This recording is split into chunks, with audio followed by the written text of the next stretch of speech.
Welcome to the Bedrock Way podcast, where we're changing the habits of yesterday by creating the new healthcare reality of tomorrow. And Jonathan, do we have a treat for the audience today? I actually have a dynamic duo today, Batman and Robin, maybe. I think I have two Batmans, though, today. And one of the things that's very, very, very hot right now in the industry, all industry, is the recent FTC, I don't want to call it ruling, decision, recommendation. We're going to get more into it. But what it is, it's a shockwave in the industry of enterprise.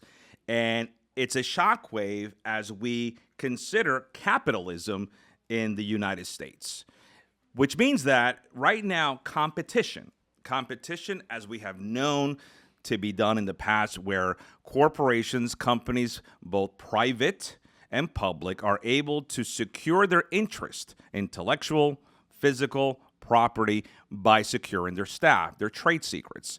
And what we have seen in the past is companies will have an employee sign a non-compete that carries a consideration, whether it's employment, whether it's monetary, and that consideration and that non-compete, non-solicitation, non-confidentiality agreement is carried out post-employment, sometimes 12, 18, 24 months, sometimes longer. And the purpose of this non-compete is to provide a restricted covenant for that employee not to harm post-employment the interest of that employer. Right? I think I said it in a nutshell. So I decided, based on the ruling, based on the recommendation that FTC made last week, and we'll get into that more and more and more, I invited two of the best people that I think can talk about this ruling and the fallout from it. We are yet to know what the final result will be, as I believe the final ruling and the final arbitration of this will happen 120 days from April 1st, so we're not looking to get any resolution till August. But I will tell you, companies are scrambling right now. And the purpose of the podcast today is not to talk and bore the audience about non-competes and restricted covenants and capitalism. We're going to talk about the strongest non-compete that will actually outlast this ruling. And the biggest non-compete that I use is one that I call a strong culture, because nothing can compete against that. And I believe that in the impervious world where everyone's trying to prevent this and this and that, I think companies, this should be a wake-up call. Whether this is finalized or not, people need to understand that a culture should be the way to secure your talent, not monetarily, and certainly not by force. So the title of today's podcast is Unlocking Talent, Understanding the New Non-Compete Landscape. And it is my pleasure to introduce two people that I work with for a very long time. I trust them. They're my confidants. They're my partners. I actually have outsourced my HR department to my guest today, one of my guests. And then I have my other guest who happens to be one of my most highly valued employees. Why? Because he's the first introduction, he's the first impression to my team. So he sets the tone to the culture of Bedrock. So it is my pleasure to introduce the one and only Bill Rizzo to the Bedrock Way podcast. Welcome, Bill. Thank you for having me, Andre. How are you feeling? I feel great today. You look nervous. Yeah, not at all. I love it. And then my other guest, the one and only, and when I say the one and only, there is only one of these guys. And Nick Lynn, welcome to the Bedrock Way podcast. It is my pleasure to join you today, Andre, as well as Bill. And I have to be honest, guys, when we talk about competition, I can't forget that we actually compete on an everyday basis. I am a New Yorker. Knicks, Rangers, Mets, Giants, and you guys are, who cares? But no, you guys are Philadelphia, Eagles, and, whatever other teams you guys like to raise your blood pressure with. But for today, I really, aside from your bad judgment of professional sports team, I do respect your judgment when it comes to your craft. And let me just go over your biographies, your bios, especially for the audience to know our team.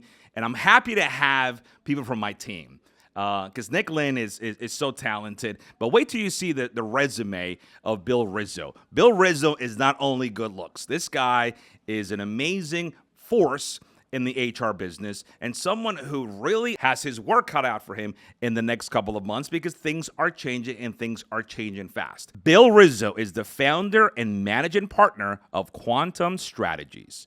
Quantum provides strategic coaching to institutions, affluent families, and closely held companies to help them solve complex problems. Prior to founding Quantum Strategies, Rizzo held various senior positions at SEI Investments, Russell Investment Group, DuPont Capital Management, Pitcairn Trust Company, did I say that right? And Davidson Capital Management. Rizzo is a graduate of the prestigious Wharton School of Business and proudly served in the United States Marine Corps. You are a military brat. Well, I'm not a brat. I'm a military person. Love it. In 2021, Mr. Rizzo authored, you're an author too, the books Maximum Accountability, real life training from the United States Marine Corps and the Wharton School of Business. That's a great conflating two worlds. I love that. Leadership skills for the boardroom, athletics, and life. And HR transformation, the Maximum Accountability Roadmap. And I think you brought a souvenir for us to look at today, right? That's it. Here you go. Beautiful. And is that on Amazon, Dollar General? Where's that? Amazon and your local bookstore. Love it. Love it. Mr. Rizzo is also a member of the CFA Society of Philadelphia. What's CFA? Chartered Financial Analyst. Mr. Rizzo is an active member of various nonprofit organizations, including the Marine Corps League, Colon Cancer Awareness, and the First State Police Foundation.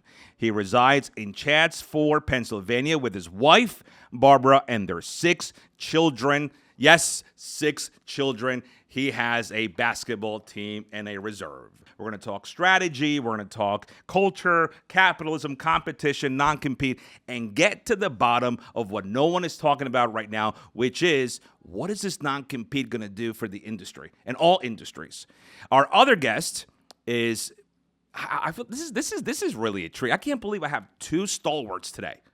2 unbelievable stalwarts. You guys are like, I want to say Embiid and Maxey, and I am Jalen Brunson. Jalen Brunson beat you both, just saying. Nick Lynn brings over 2 decades of invaluable experience to the healthcare industry, particularly in assisted living operations across 4 states. At Bedrock Healthcare at Home, Bedrock at Home, Patient Care Medical Group, Patient Care Therapy Group, and Bedrock 360 Media Production, Nick spearheads the identification and development of top talent on a national scale. His deep-rooted passion for talent acquisition and nurturing stems from the joy he finds in guiding individuals towards successful careers. Nick takes immense pride in witnessing the growth and accomplishments of those he mentors. As an avid Philadelphia sports enthusiast, there it is. You could not have just omitted this from your bio. Nick infuses, that's a really good word, each day with a competitive spirit, driving excellence in all his endeavors. Yes, he does. Currently based in the vibrant state of Florida, he shares his home with his wife, Joanne, daughter, Sophia. I didn't know you had a Sophia. And their cherished canine companions, Sawyer and Bernie. You have any dogs, Bill? I have 2 dogs. You didn't mention them in your bio. With Rocky and Paulie. Okay, English good. Bulldogs. And I have a Sophia, too. Love it. Beyond his professional pursuits, Nick finds joy in exploring the enchantment of theme parks, unwinding on Cocoa Beach, and embarking on cruises to uncover new corners of the world. Love this. Nick's dedication to healthcare operations and fostering professional growth aligns seamlessly with his role in welcoming prospective clinicians to the Bedrock family. Oh, gentlemen. It is a pleasure to have you here. We're going to dig deep into the FTC and all this stuff, but I want to hear, you have a very impressive resume. We spent a little bit of time together at conferences. We worked together. I know how you think. I know you're an action-oriented guy, but how did you get into this field? You could have done anything, right? You could have done anything, and again, it's not like you have education that's very shabby. I mean, you went to the top business school in the country. Possibly the world, right? And how did you get into this, and why HR when you could have done anything?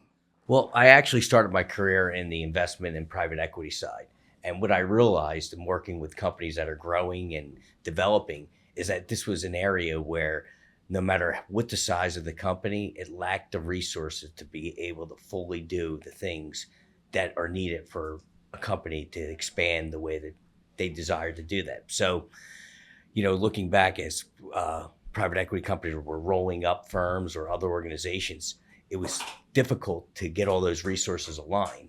And we realized this was a need. So we started out by working with companies not only in the corporate structure of the ownership group, but then how to unlock the value of the organization by streamlining HR operations, developing managers, helping build out teams, and all the areas resolved around human capital. And it just became, we started that uh, in 2012, and we've been growing exponentially each year. You mentioned something that's very, very, very, I don't think people really put value into this, Bill, and that's human capital, right? And I think I say, I don't want to say I think, I know that human capital is the biggest impediment and the biggest issue that is in crisis mode right now in every industry. What is the definition of human capital to you?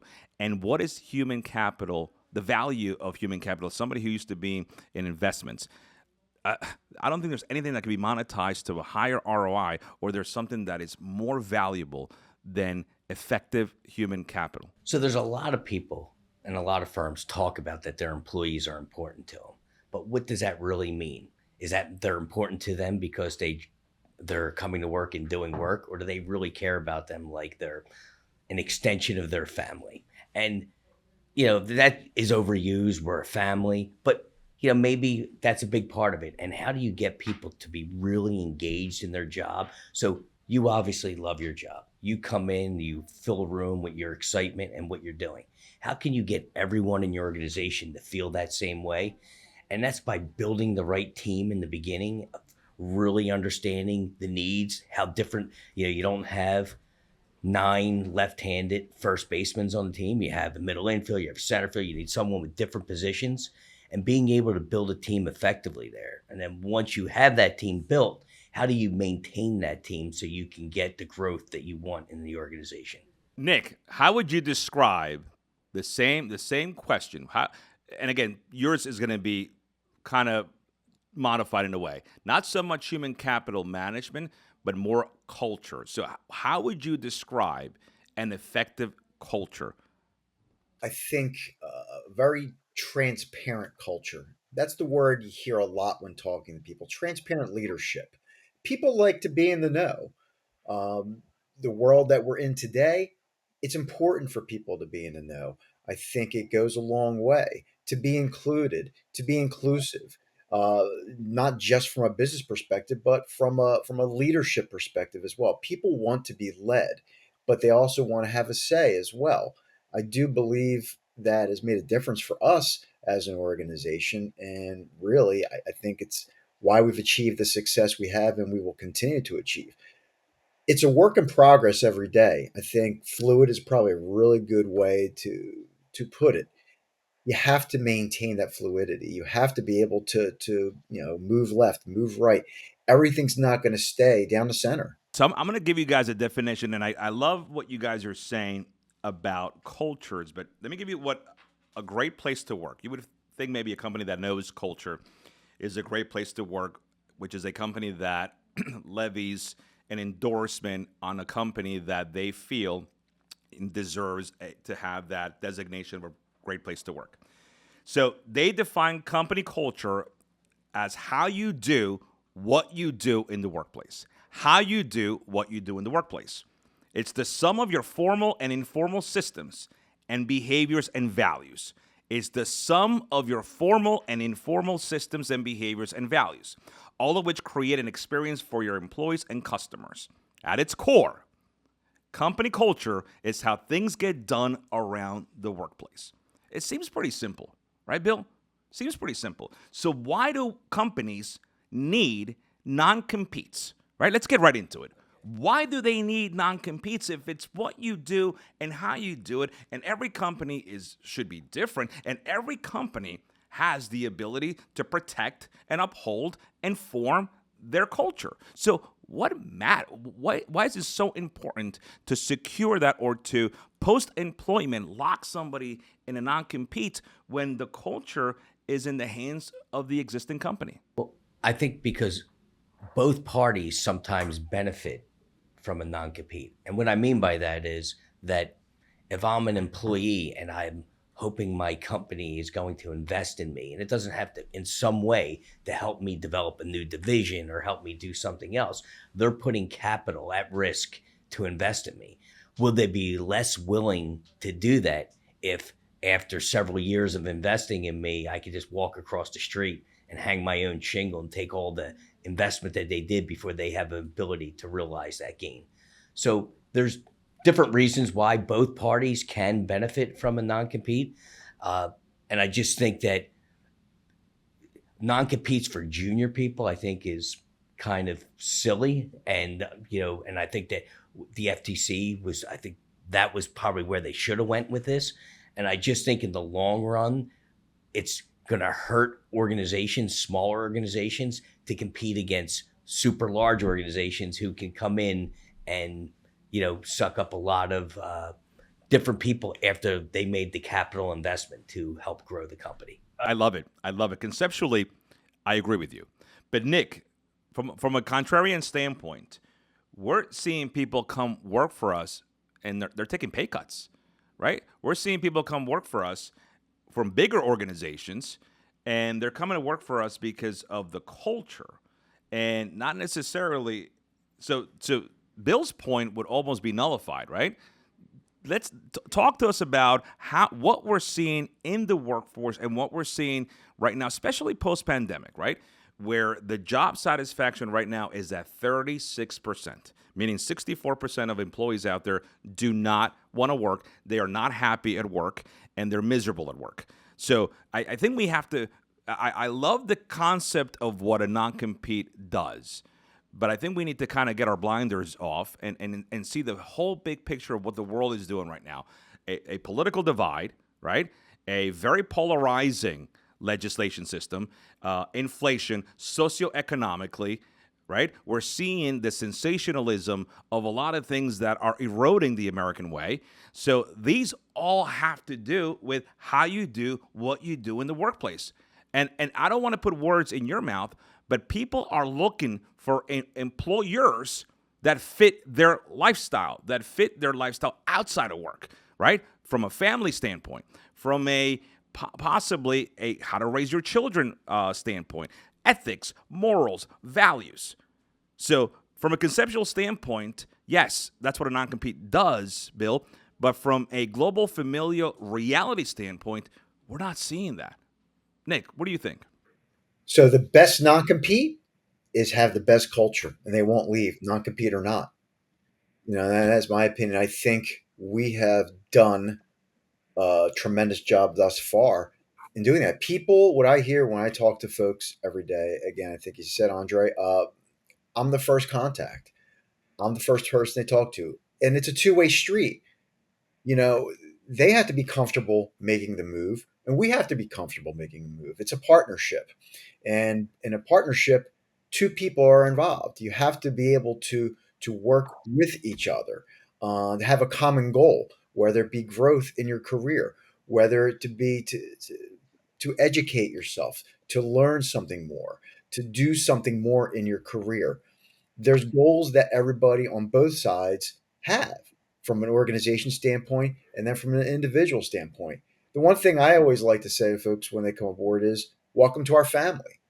Because that's how I think we should treat it, is as a family. Families have disagreements, families have arguments, but families at the end of the day do come together to work to solve problems.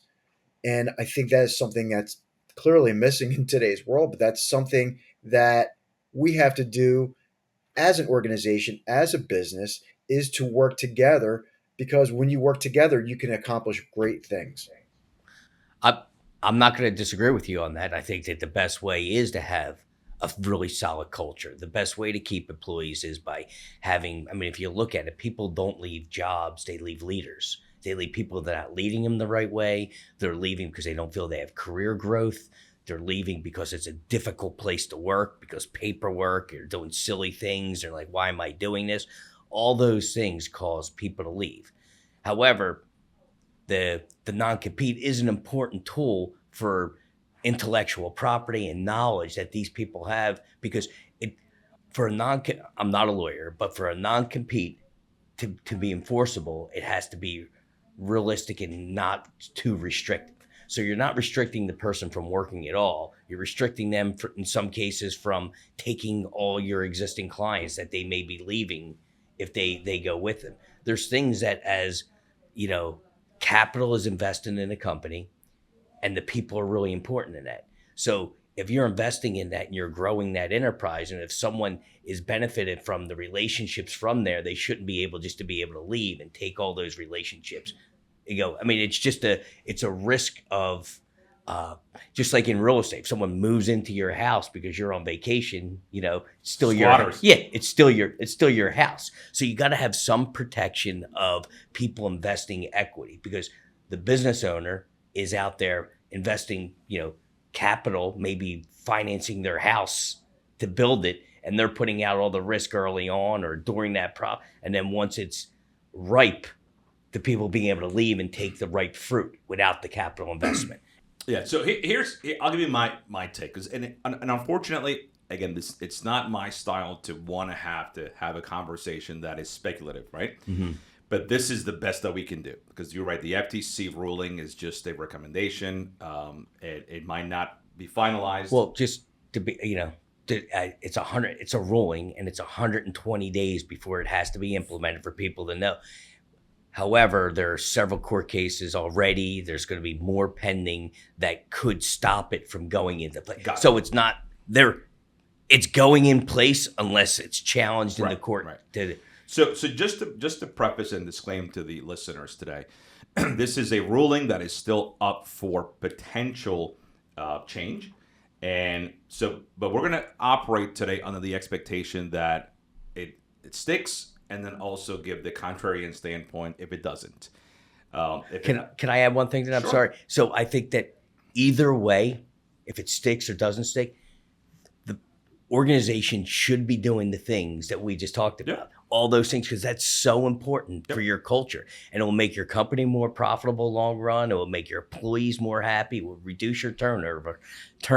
And despite with the ruling is, you'll be prepared one way or the other. So I'm gonna give you guys the both sides, right? So, and I agree with both of you on the aspect that, and especially you, Bill, that a intellectual property and any trade secret, any secret sauce, right, that a company has, they should be entitled in the capitalism aspect of the United States to be able to protect that 100%. And so I don't want this podcast to be a platform where we're saying that companies should not have the right to protect their entities. Absolutely. Bedrock in itself is, you know, we want to make sure that our staff respects every investment that we've done in them in the event that they leave us, right? So I understand that.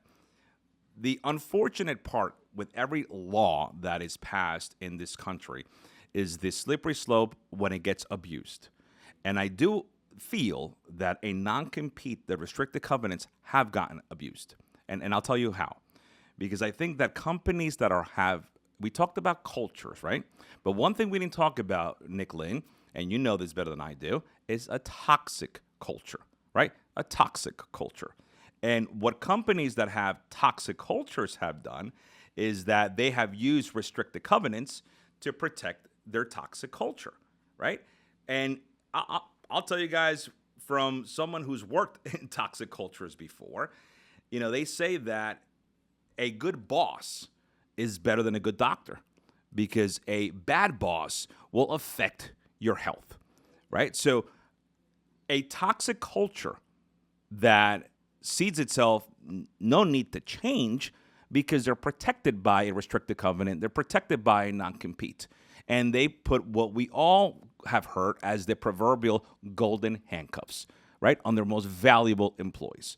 That's where I see a problem, Bill. That's where I see this ruling being a benefit to the industry, where a lot of companies through the years have not prioritized the beneficence and the need to improve a culture.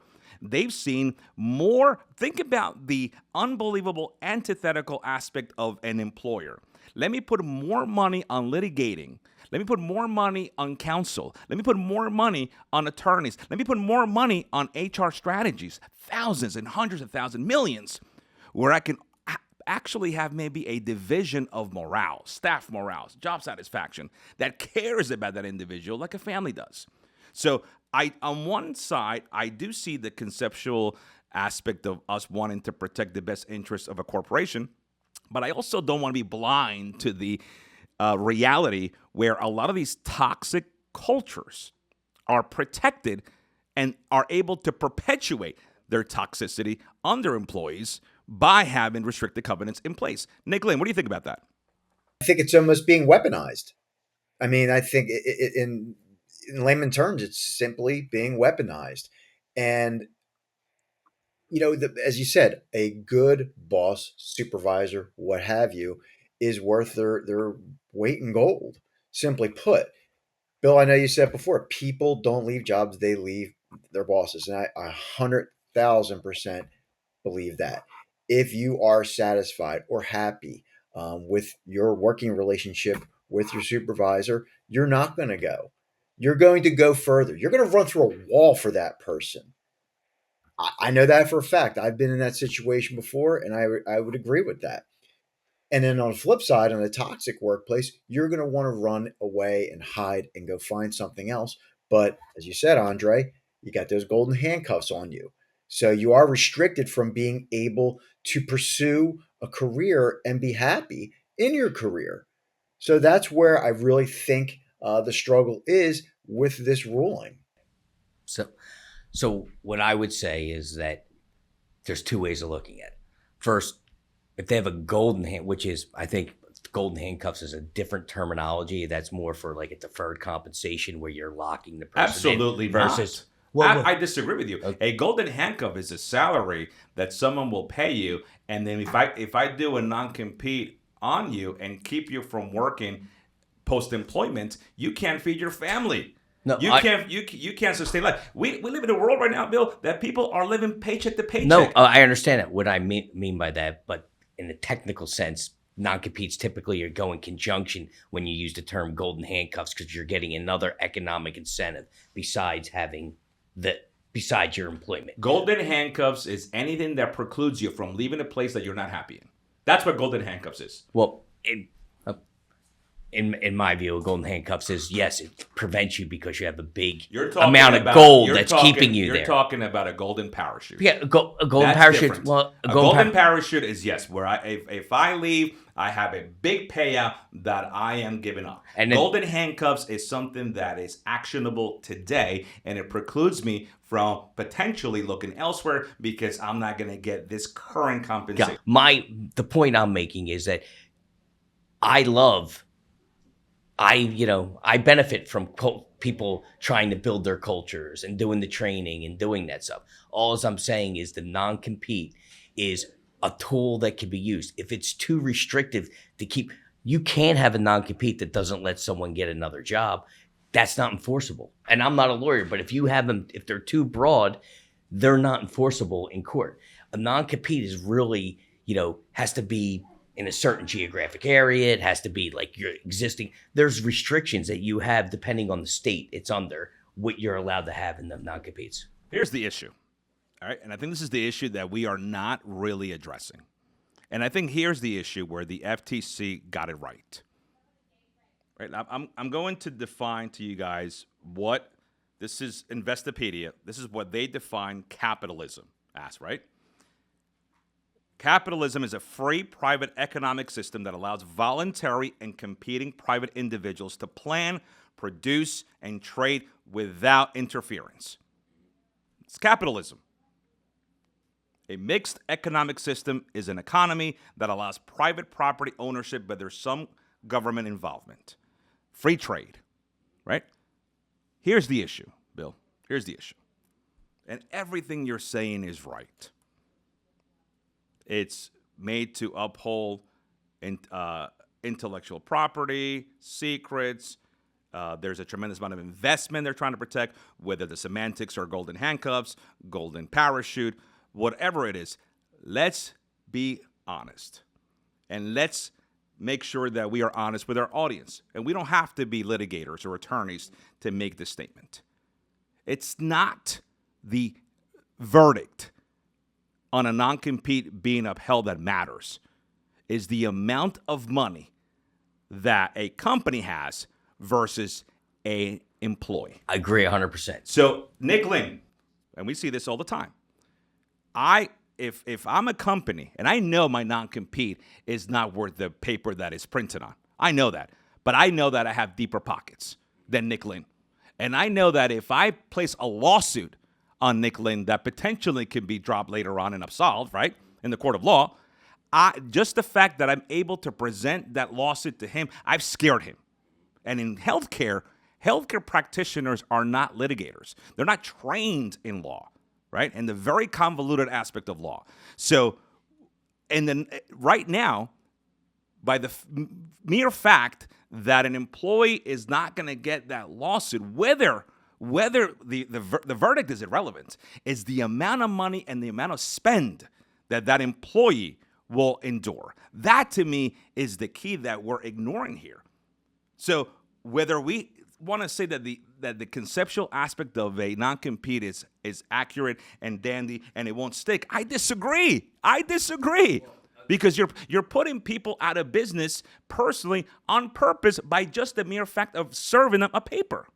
Well, so again, I can't speak to every situation, but the reason why you're an HR guy. Yeah, though, exactly. Come on. No, but there is a very clear, especially a toxic culture, right? That will say, even though I can't have you work, I'm going to sue you.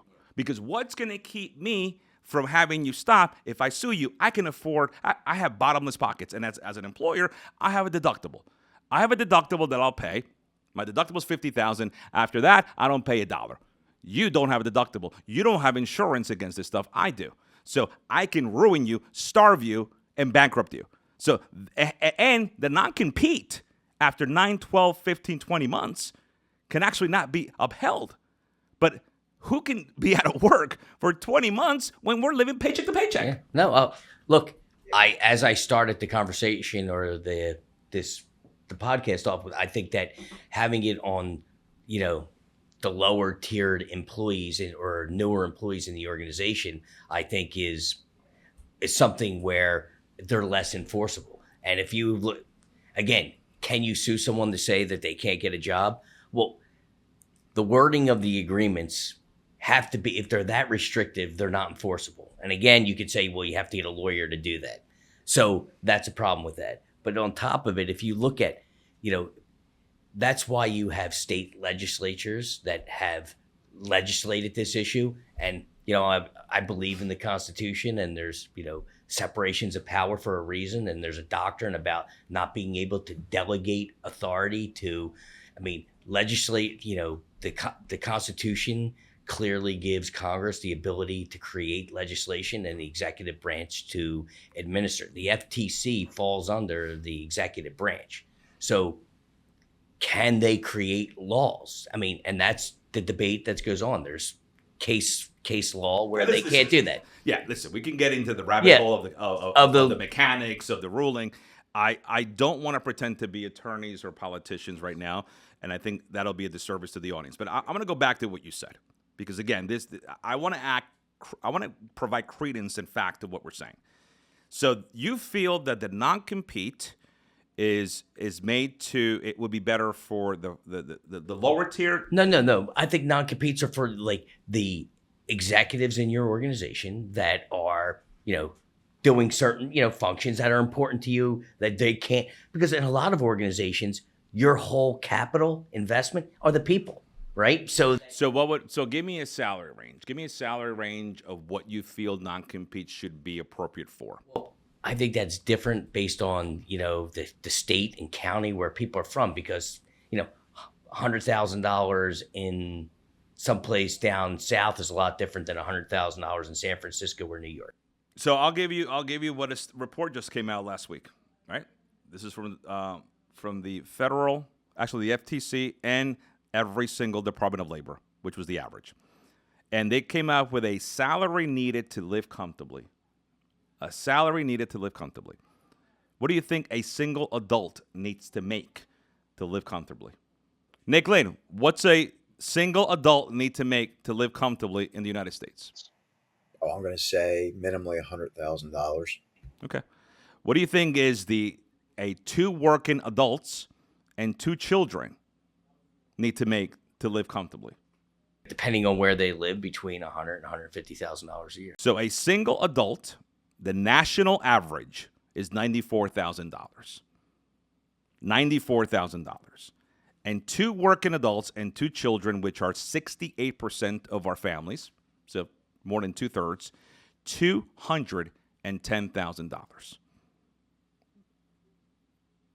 It's up 280% from what it was 4 years ago. Right? So I'm sorry, Bill. I keep looking at the stats. I keep looking at the cost of living. I think it's time. I think it's time for us to go back to capitalism. You know, whether the Congress and what branch of the government needs to do this.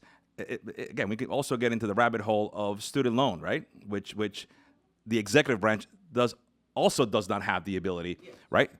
But it's again, it's political pundits that like to have sensationalized, points, and this is one of them.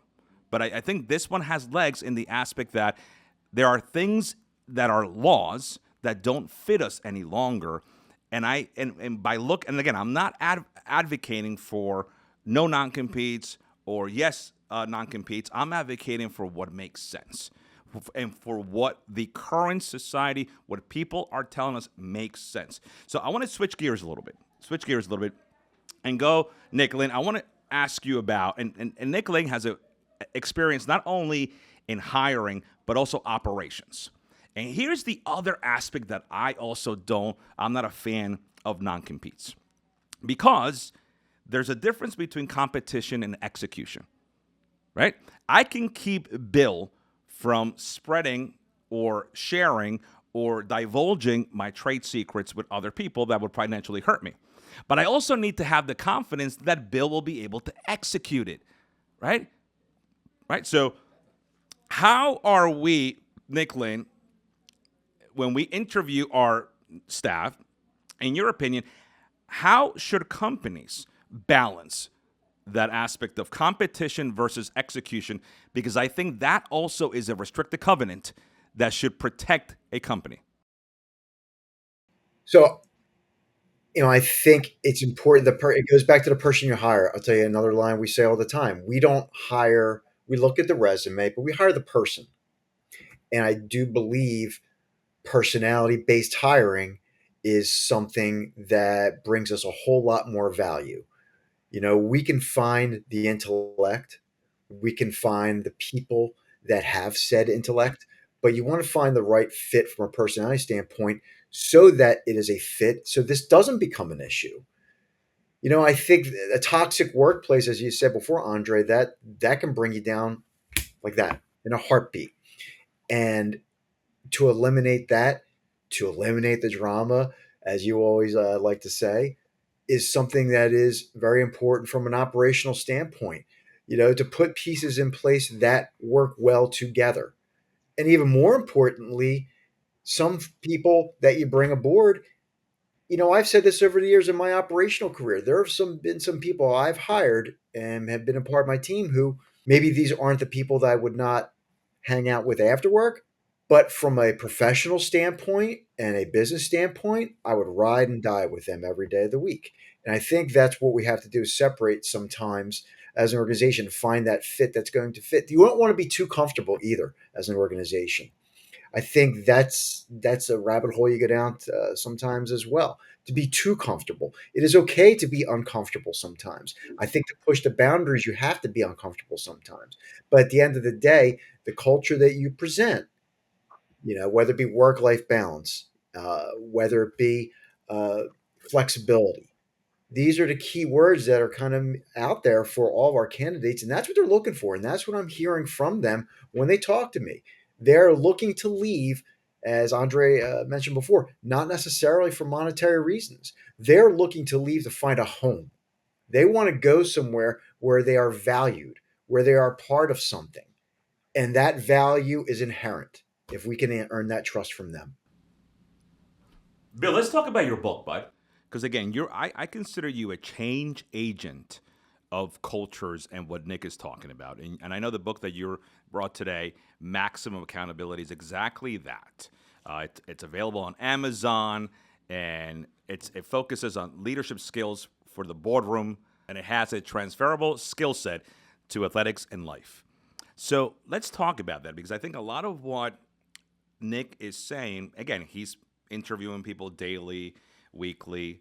He's hired over 100 people the last year, and again, from all angles, from home care to physicians and C-suite executives. So what is your take? So let's get off the non-compete subject for now and talk about effective culture, because I think that's really the key of this podcast, to talk about, have you injected change management, but in a way that is positive and that is effective for companies? Okay. Well, first it starts with senior leadership, and the senior leadership has to create their vision of the organization. And once they have their vision of the organization, disseminating that to the entire organization, but most importantly, creating goals for them to help do that. Once they have those goals established, working with their direct reports in delegating those portions of those things, and then working with them in designing what we call tactics or lead indicators. And those tactics, working with his or her direct reports, the combination of success of those people making their goals would make the senior leader meet their goals. But the next step of that is for those direct reports to go to their direct reports and down the chain of command. So what that does is it makes everyone completely aligned with senior management and the vision of the organization, so that I know if I'm the person sweeping the floor, I know why that's important and why that is making the whole organization successful. So now I'm buying into the organization because, first of all, they're buying into me. They're meeting with me, helping me develop my tactics so I can be successful at my job. And the second part of that is working with career succession with them, so that you have working with them, meeting with them, saying, what's your 1, 3, 5-year plan, developing a success, what we call the career success manual. And every employee should have their career success manual and know where they want to go. And they should be meeting with their manager and saying, this is where I see myself. And the manager should be giving them tools and resources to help them meet the goals. So that makes everyone aligned up and down the chain of command with the same mission. And when they come to work today, if they're sweeping the floor or they're seeing a patient, they know the value that they're adding is a team effort, and they're contributing to the organization, which gives them personal growth. Oh, listen, I think what I love the most about being able to have the independent ability to create that culture is that your vision, mission, value, morals, almost the direction of the company resonates with your top executives and with a person who cleans your office. I think that is the effective aspect. And Nick Lynn, how do you think a company should do that from a ground floor granular aspect? Because I think that a culture that Bill just articulated beautifully, that starts at the interview, right? It starts with again, our biggest commodity, which is the human capital aspect of it. So how are you so good at being able to kind of vet that from a very early standpoint? Because a toxic work culture doesn't develop by itself. It develops by bringing that toxic culture in. I don't think companies start wanting to be toxic, right? They become toxic. No. I mean, that you're asking for trouble, of course, from there. I think definitely you could get a good look into somebody's personality during that first interview. Pointed questions. I like to ask, what are you looking for out of it? What is important to you? because everybody has it important. What one person's important is different than somebody else's what's important. I think kind of vetting down to that and talking and communication, open and honest communication, and again, transparency. That's something I hear over and over more and more. Transparent leadership. And clearly, here at Bedrock, we clearly do have that. And how it starts is really communicating no matter what level the person's at. As Bill said, whether it's a person sweeping the floor, whether it's a person answering the phone, whether it's the physical therapist treating, whether it's the physician seeing patient, everybody has to be on the same page and have the same message, and not just during the work shift.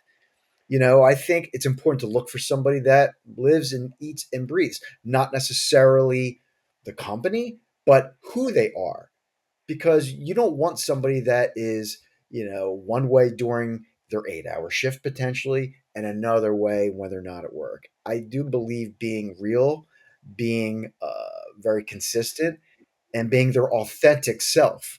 That is really what creates a culture.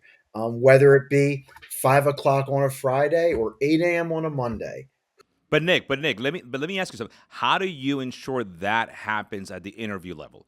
Because you're talking more about a fluid evolution of a work culture, but how do you, as the recruiter, as the person who's the first impression, how do you make sure that that potential person on the other side, who right now can use ChatGPT and all kinds of tools to basically BS the interview, let's be honest, how do you make sure that you unlock, right, that talent by removing the smokescreen? Well, obviously, I like to know what they know about us. That is literally the first question I ask every single person. What do you know about who we are? Have they done their homework? Do they know who we are? And I will tell you more and more what I'm hearing is I like what I see. I've checked you out on LinkedIn. I can see it. It's real. This is what I'm looking for. So I look for that. I look for genuine energy. I look for the excitement. And in return, I give of myself, my authentic self. I have many years in this organization as well as other organizations, so I could tell the difference in organizations and the culture that we have as compared to cultures in other organizations we have, and they can feel it, and they make comments consistently of you. We can see that you're different, and we like to say we are different because we do treat our people a certain way. So during an interview process, trying to pull that out of them, to see the reaction to the question, to get what they're looking for. I'm not necessarily looking for somebody that is just looking to be a step in their career. We are looking for people who want to grow, who have that entrepreneurial mindset. And that is a question I do ask as well. Now, there are some people I don't even send up the flagpole if I don't feel that personality wise, culture wise, they're going to be a fit. And that is something I've had to weigh out during this process of continuing to grow the organization. And how I kind of weed that out is by asking pointed questions from a personality standpoint to see. I know that what you like to say, Andre, is during an interview process, you almost like to talk people out of the job. Absolutely. Yeah, because to see the challenge, we like to challenge people because if you don't want to be challenged, you're not going to be successful here.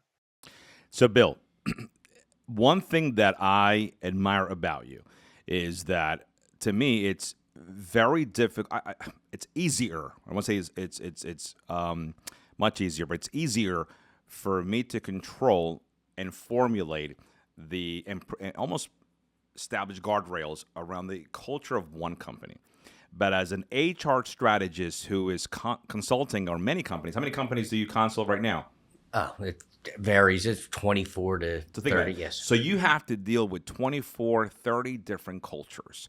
And I want to go back to the toxic culture, right? To the toxic culture, because I want you to tell our audience when you come in and take over the HR team of a company, and I don't think people call you because the company's doing amazing.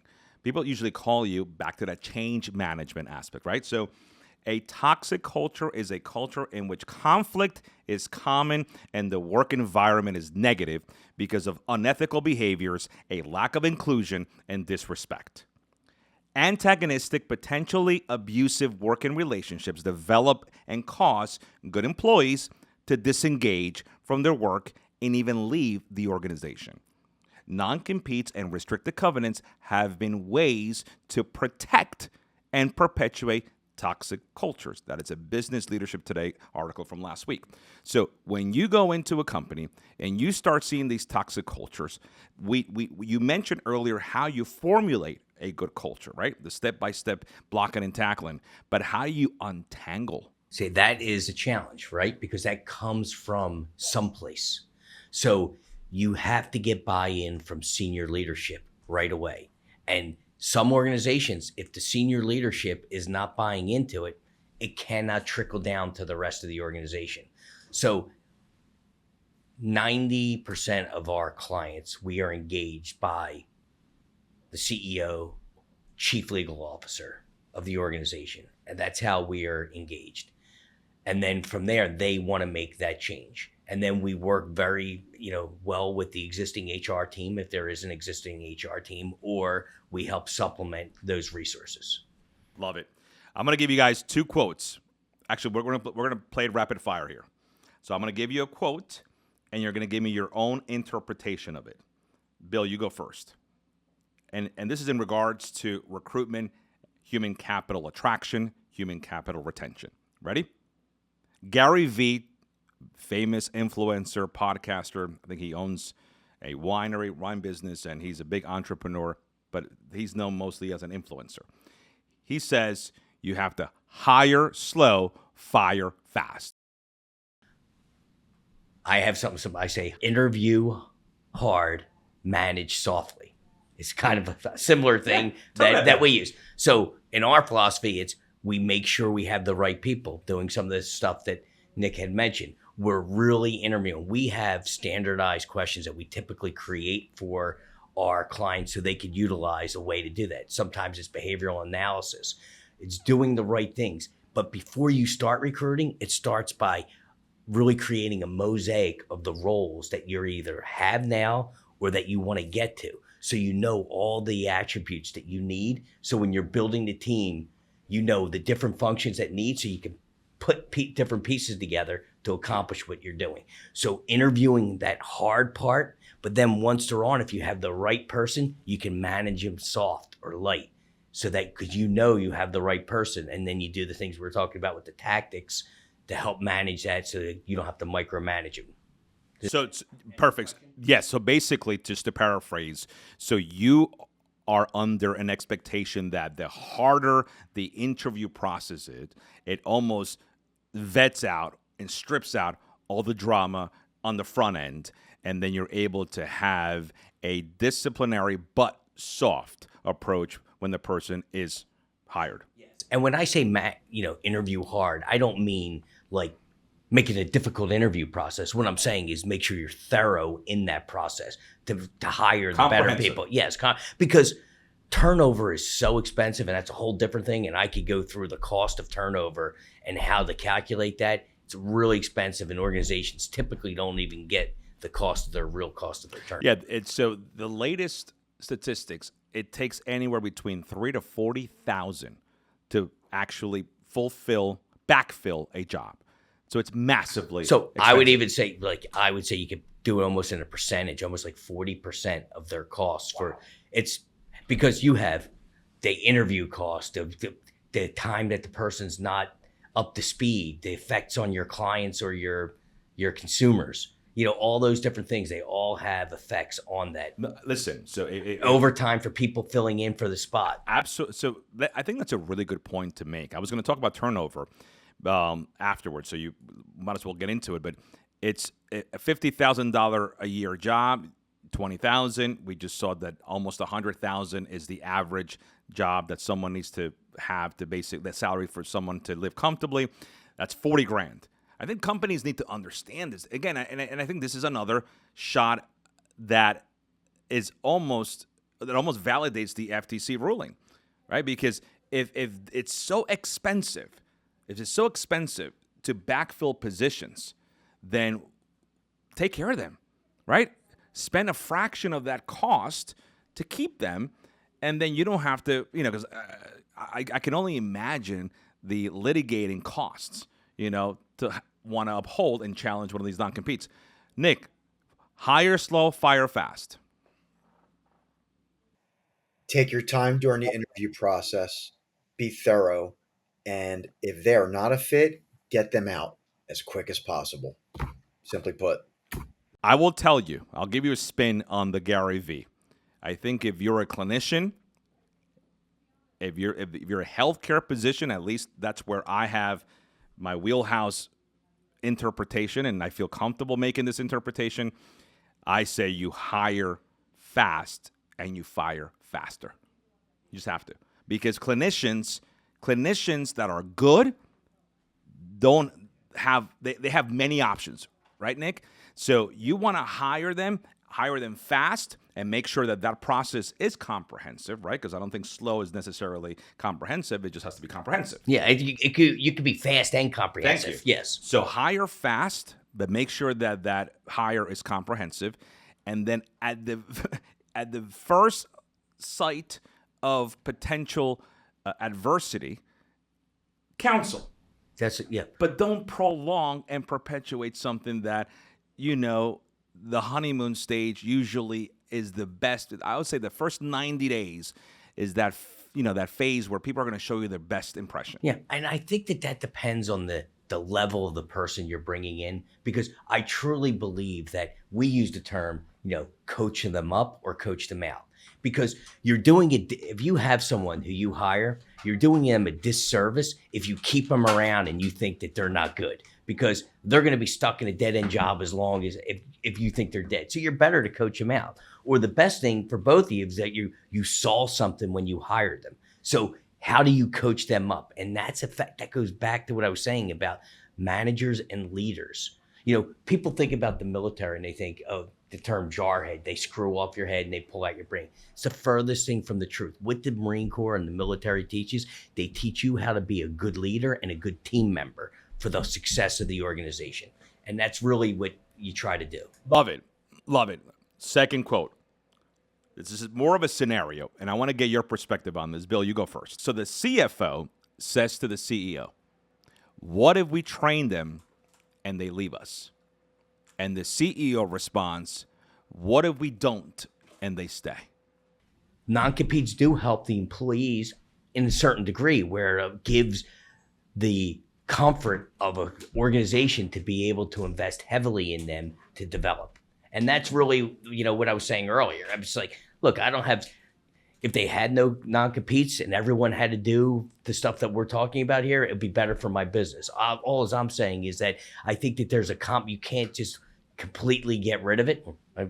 They can, but I'm saying I think that there's a need for both of them. And no matter what they decide, organizations should be doing the things that we're talking about. I agree with you 1,000,000%. A non-compete should uphold, protect, and defend the investment that an employer is making on that individual. Absolutely.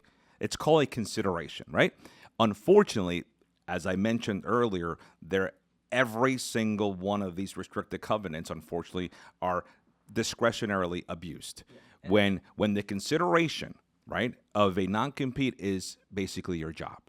Right. So I do agree. If there is a consideration that says, you know what, Bill, in order for you to abide by all of these inclusions, I'm going to give you this and this and this and this and that. That to me is fair, good faith negotiations, and I support that. But it's when companies basically, use the old mafia tactic of saying it's my way or the highway. Nick Lynn, the CFO, says, what if we train them and they leave? And the CEO says, what if we don't and they stay? Investing in your own people to be better and to become a better part of the organization is invaluable. And to be able to do that without the sort of Damocles over their neck of a potential non-compete, I do think that does make a difference from an organization and a culture standpoint. Investing in your own people, you if you do it right, the payout is tenfold, and that person will affect other people in the organization in a positive way. And that is what you're looking for from a growth standpoint. When you're in growth mode as an organization, or you're not in growth mode as an organization, and you're looking to just continue to be successful as a business, continual investment in your own people is worth its weight again in gold. You have to do continuous training, learn every day. There's always something out there new to learn every day, and to pass that knowledge along and not hoard it to yourself and pass that along to your associate, no matter what role they're in, I think is invaluable. Bill, a couple more things I want to ask you. This is unrelated to the conversation, but I always want to know two things about all of my guests. And I'm actually going to have three things that I want you to tell me. And I'll ask you the first two together. What makes Bill Rizzo happy? And how did Bill Rizzo grow up? So what makes me happy is being challenged and meeting those challenges, no matter what, if it's athletics, if it's business growth, if it's helping a young person, or even any coaching someone. I love to do that. And I love to see people get the most out of their life and not be stagnant in any way. That drives me. And that's, I do that with my kids all the time. And what was the second part of it? How did you grow up? Tell me what childhood experiences build this juggernaut that's in front of me today. Okay. So I grew up in a middle-class family. Father was a tool and die maker with three brothers. My father was one of 11, and all our cousins lived in the neighborhood. I grew up with my cousins as like my brothers, as I like to say, and we always worked hard. Like from the time I was, a young kid, I had a job. I've always worked. I was out shoveling walks, mowing lawns, cleaning, recycling newspapers. And we were always taught that, you can add value in some way. And then in athletics, it was always, you play sport and quitting a sport, I just couldn't imagine like people, you have a commitment to a team, you get the thing done and you just do it to the best you can. And you try to, that was my whole life. Nick Lynn, two questions for you, because I know the other two answers. Two questions for you. What makes you happy? How did you grow up? So I'm extremely competitive by nature. I think you've kind of got that by now. I always was that way when I was young. I enjoy the challenge. I enjoy the competition. I enjoy what I do. I enjoy watching people succeed. That's always something that's given me pleasure, especially in my operations career, is watching people grow into their roles. I still communicate with people who I managed, I'll age myself, over 20 years ago. I'm still in touch with them, and watching them grow and be successful in career, it's always given me a great amount of appreciation. How did I grow up? Similar to Bill, actually, middle class. Dad was Northeast Philly. My mom was South Philly, Goretti, St. Marie Goretti woman. Moved to South Jersey. My dad was a millwright mechanic, worked at an oil refinery for a number of years. So watching his work ethic, working sometimes 12, 14-hour shifts, having to wear an ice chest because he was working in temperatures over 100 degrees. I think that really kind of instilled a work ethic in me. And that is, what I take, how I am to this day. That's really kind of instilled that into me from a middle class standpoint. Never forget where you came from. I always tell people that all the time. Don't ever forget where you come from. Always go back to that, because stay true to yourself. And I'm going to wrap up by, I think we all can look at this from three different angles, right? Obviously, Bill has to give his answers and responses that tend to be a little bit more hedge in concept, because again, he's not an attorney, but he's in a position where he provides guidance. And sometimes when you provide guidance, you tend to be a little more conservative than not, because if you give the wrong guidance, it could be fatal for a company. Nick Lynn is seeing some of the empirical aspects that we're seeing here at Bedrock. We're very proud of our culture here at Bedrock. And I always tell people my biggest value proposition, which is what every employee should have. What is a value proposition? What is important to you? And I have one value proposition, Nick Lynn, you know what that value proposition is. I'll tell the audience today, and I'll tell Bill Rizzo today, I have one valuable final proposition, final product, and that is happy employees. Whatever I have to do to keep people happy, that's what I do. But also people think that for you to be happy, you have to be very passive and you have to use kid gloves. Absolutely not. People want discipline. But I've always said one thing, Bill. If you want to love, you have to earn discipline. And to earn discipline, you have to love. So to love, I have to discipline. To discipline, I have to love. That has to be a balance, right? And I will always tell people, I will challenge you. And I'm not easy to work for, Bill. I'm not easy to work for. I'm not easy to be a partner, right? You know that. I'm not easy in a lot of ways because I challenge everyone around me. But I always tell people one thing. I will challenge you, but I will only give you that in return. I will give you my very best, and all I want to do is requisition yours.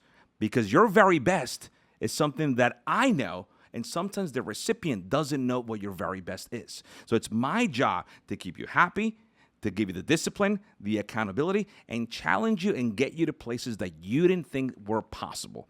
And I always say one thing, and the team knows this.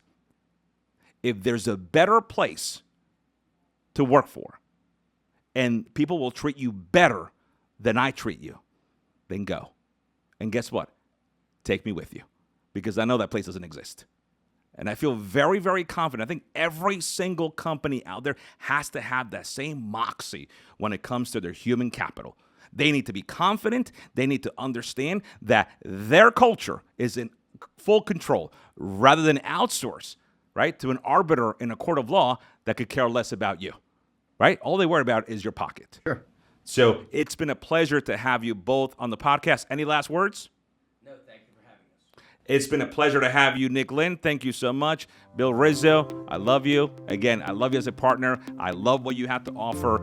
And again, I don't think this is the first time on the podcast, but it certainly won't be the last. Well, thank you. I appreciate you so much. And we are changing the habits of yesterday by creating the new healthcare reality of tomorrow. Thank you so much, I appreciate you.